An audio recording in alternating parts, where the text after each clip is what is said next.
Dikisahkan dari salah seorang sahabat Nabi yang solih, sangat mencintai Nabi dan tidak pernah meninggalkan sholat berjamaah di masjid. Namanya adalah Thauban. Saat sholat berjamaah di masjid, beliau selalu mengambil posisi sebelah pojok kanan. Hal itu dilakukannya bukan untuk menyendiri, melainkan agar bisa melaksanakan ibadah dengan khusyuk tanpa terganggu dan mengganggu orang lain. Setiap subuh, Thauban selalu pergi ke masjid jauh sebelum waktu azan subuh berkumandang. Beliau beriktikaf dan melaksanakan sholat sunnah terlebih dahulu dengan posisi sebagaimana biasanya. Kebiasaan unik ini pun diketahui oleh para sahabat dan juga Nabi. Namun, keadaan tersebut nampaknya tidak seimbang dengan keadaan fisiknya yang terlihat sangat kurus seperti orang yang jarang makan dan minum. Nabi pun heran dan bertanya, "Wahai Thauban, mengapa keadaanmu seperti ini?" Thauban pun menjawab, "Ya Rasulullah, saya seperti ini bukan karena tidak mendapati makanan, dan juga bukan keadaan kurus ini menandakan bahwa saya tidak mampu berjihad fisabilillah. Bahkan saya akan menjadi orang yang terdepan di dalamnya. Saya bukan orang yang sakit, bukan juga orang yang lemah. Tapi keadaan inilah yang paling indah sebagai bentuk kecintaanku kepadamu. Ketika siang datang, saya selalu memikirkanmu, wahai Rasul. Apakah nanti malam saya akan bertemu lagi denganmu? Gitupun ketika malam tiba, saya memikirkan apakah besok pagi masih bisa bertemu denganmu. Dan yang paling membuat saya sulit untuk menyentuh makanan adalah kalau di dunia saya masih bisa melihatmu, wahai Rasul.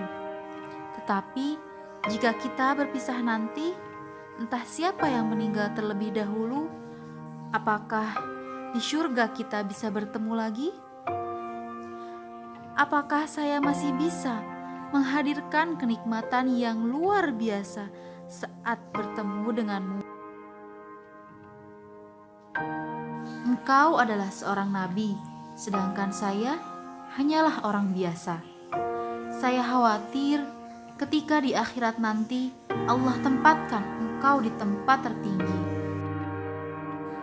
Sedangkan saya, itulah yang selama ini saya khawatirkan." Atas hadirnya pertanyaan-pertanyaan tersebut, kemudian turunlah firman Allah, Quran Surat An-Nisa ayat 69. "Wa may yuti'illaha war rasul faulaika ma'alladzina an'amallahu 'alaihim minan nabiyyina was-siddiqina wasyuhada'i was-salihin wa hasuna ulaika rafiqa." Dan barang siapa mentaati Allah dan Rasul, maka mereka itu akan bersama-sama dengan orang yang diberi nikmat oleh Allah, yaitu para nabi, para pecinta kebenaran, orang-orang yang mati syahid, dan orang-orang yang solih. Mereka itulah teman yang sebaik-baiknya. Setelah diturunkannya ayat tersebut, Thauban merasakan kebahagiaan yang begitu luar biasa. Maka ditingkatkan lagi amalannya, bukan hanya mentaati Allah, namun juga Rasulullah. Apapun yang dicontohkan oleh Nabi, beliau lakukan. Dan yang lebih menariknya lagi, beliau tingkatkan amalan ibadah sehari-harinya. Singkat cerita, suatu ketika Thauban tidak datang sholat subuh berjamaah di masjid.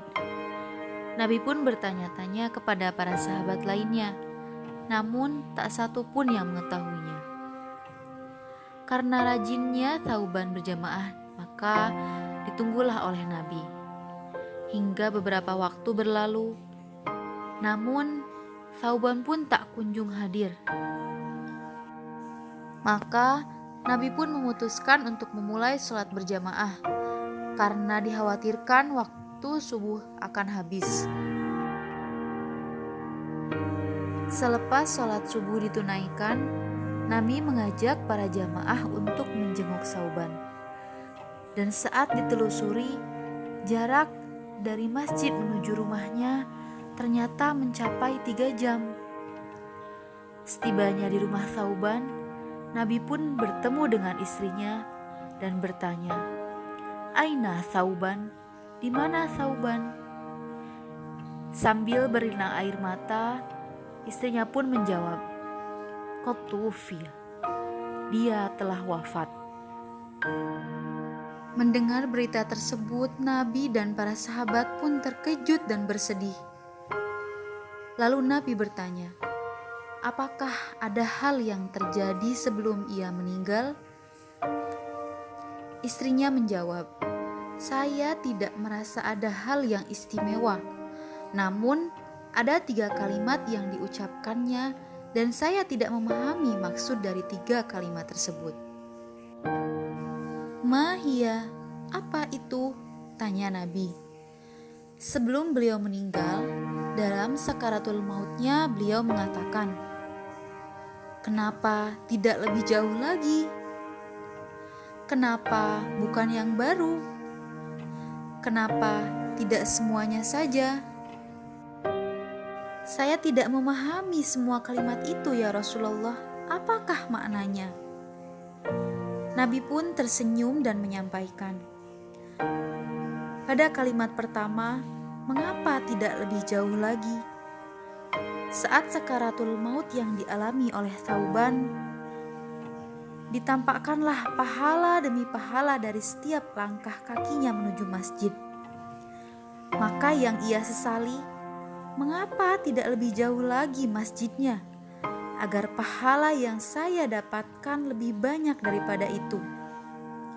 Bukankah langkah pertamanya mengangkat derajat di sisi Allah? Langkah keduanya dapat menggugurkan dosa. Pada kalimat keduanya, mengapa bukan yang baru? Ketika musim dingin, beliau sedang berjalan menuju masjid, dan beliau menggunakan 2 lapis pakaian. Yang paling dalam adalah pakaian barunya, dan bagian yang luar adalah pakaian lamanya. Hal ini dilakukannya agar pakaian baru di dalamnya tidak kotor, untuk dapat digunakan sholat berjamaah di masjid. Lalu saat di perjalanan, Thauban bertemu dengan seseorang yang sedang duduk kedinginan. Maka dilepaskanlah pakaian bagian luarnya dan dipakaikan pada orang tersebut agar ia tidak kedinginan. Saat sakaratul maut yang Thauban alami, ditampakkanlah pahala dari pakaian tersebut. Lalu ia menyesalinya.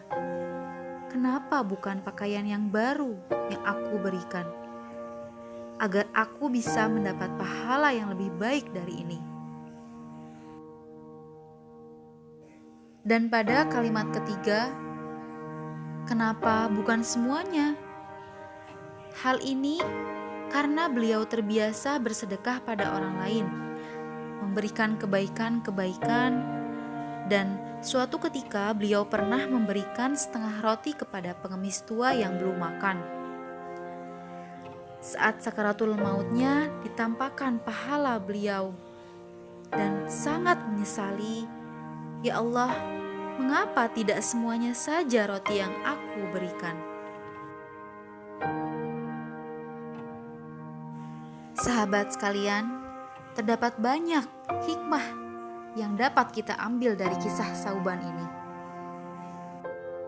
Sebagaimana beberapa riwayat menyampaikan kepada kita bahwa di akhir kehidupan saat sakaratul maut datang menjemput kita, amalan dan kebiasaan selama kita hidup akan sekilas ditampakkan. Jika kebiasaan kita baik, maka sakaratul maut yang kita alami akan terasa nyaman dan tenang.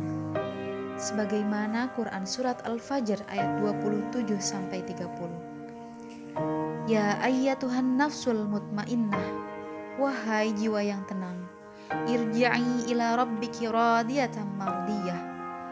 Kembalilah kepada Tuhanmu dengan hati yang puas lagi diridhoinya. Fadkhuli fi ibadi, maka masuklah ke dalam jamaah hamba-hambaku. Wadkhuli jannati, dan masuklah ke dalam syurgaku. Namun, jika amalan kita buruk, sering mengucapkan kata-kata kotor, maka panggilan saat sakaratul maut pun menegangkan sambil dipukul oleh malaikat. Sebagaimana yang tercantum dalam Quran Surat Al-Anfal ayat 50. Walau tara id yatawaffal ladzina kafarul malaikatu yadribuna wujuhahum wa adbarahum wa dzuqu adzabal hariq. Dan sekiranya kamu melihat ketika para malaikat mencabut nyawa orang-orang yang kafir sambil memukul wajah dan punggung mereka dan berkata, rasakanlah olehmu siksa neraka yang membakar. Kita bayangkan, Thauban, seorang sahabat mulia saja, masih menyesali amalan-amalannya. Bagaimana dengan kita yang belum sempurna, bahkan bisa dikatakan jauh dari kata sempurna amalan kebaikannya. Maka janganlah sampai kita meninggal dunia pada golongan orang-orang yang berkata, fa'asaddaqo wa akum minas shalihin. Beri kesempatan aku ya Allah, walaupun hanya sebentar. Saya ingin bertobat, ingin berbuat baik, Na'udzubillahi min dzalik.